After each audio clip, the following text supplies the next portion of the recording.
crois que les histoires d'amour, c'est comme les voyages en train. Et quand je vois tous ces voyageurs, parfois j'aimerais en être un. Pourquoi tu crois que tant de gens attendent sur le quai de la gare? Pourquoi tu crois qu'on flippe autant d'arriver en retard?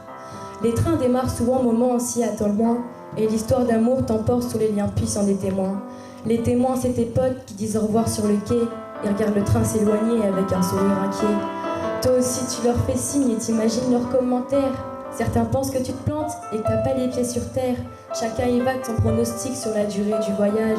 Pour la plupart, le train va dérailler les premiers orages. Le grand amour change forcément ton comportement. Dès le premier jour, faut bien choisir ton compartiment. Siège couloir ou contre la vitre, il faut trouver la bonne place. Tu choisis quoi, une love story de première ou de seconde classe? Dans les premiers kilomètres, tu n'as que Dieu pour son visage. Tu calcules pas derrière la fenêtre le défilé des paysages. Tu te sens vivant, tu te sens léger et tu ne vois pas passer l'heure. T'es tellement bien que t'as presque envie d'embrasser le contrôleur. Mais la magie ne dure qu'un temps et ton histoire bat de l'aile. Toi tu dis que tu n'y es pour rien et que c'est sa faute à elle. Le ronronnement du train te saoule et chaque virage tes cœurs.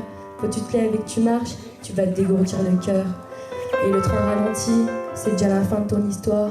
En plus t'es comme un con, tes potes sont restés à l'autre gare. Tu dis au revoir à celle que t'appelleras désormais ton ex.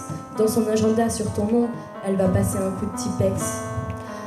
C'est vrai que les histoires d'amour, c'est comme les voyages en train. Et quand je vois tous ces voyageurs, parfois j'aimerais en être un. Pourquoi tu crois que tant de gens attendent sur le quai de la gare? Pourquoi tu crois qu'on flippe autant d'arriver en retard? Pour beaucoup, la vie se résume à essayer de monter dans le train, à connaître ce qu'est l'amour et se découvrir plein d'entrain.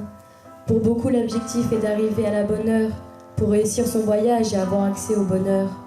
Il est facile de prendre un train, encore faut-il prendre le bon. Moi je suis montée dans 2-3 rames, mais c'était pas le bon wagon, car les trains sont capricieux et certains sont inaccessibles. Et je ne crois pas tout le temps qu'avec la SNCF c'est possible. Il y a ceux pour qui les trains sont toujours en grève, et leurs histoires d'amour n'existent que dans leurs rêves. Et il y a ceux qui foncent dans le train sans faire attention, mais forcément ils descendront déçus à la prochaine station.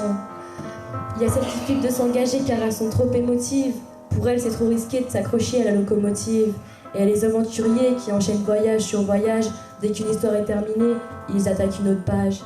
Moi, après mon seul vrai voyage, j'ai souffert pendant des mois. On s'est quitté, t'as comme un accord, mais elle était plus d'accord que moi.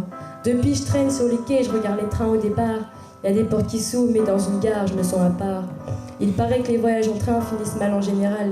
Si pour toi c'est le cas, alors accroche-toi et garde le moral. Car une chose est certaine, il y aura toujours un terminus. Maintenant tu es prévenu, la prochaine fois tu prendras le bus.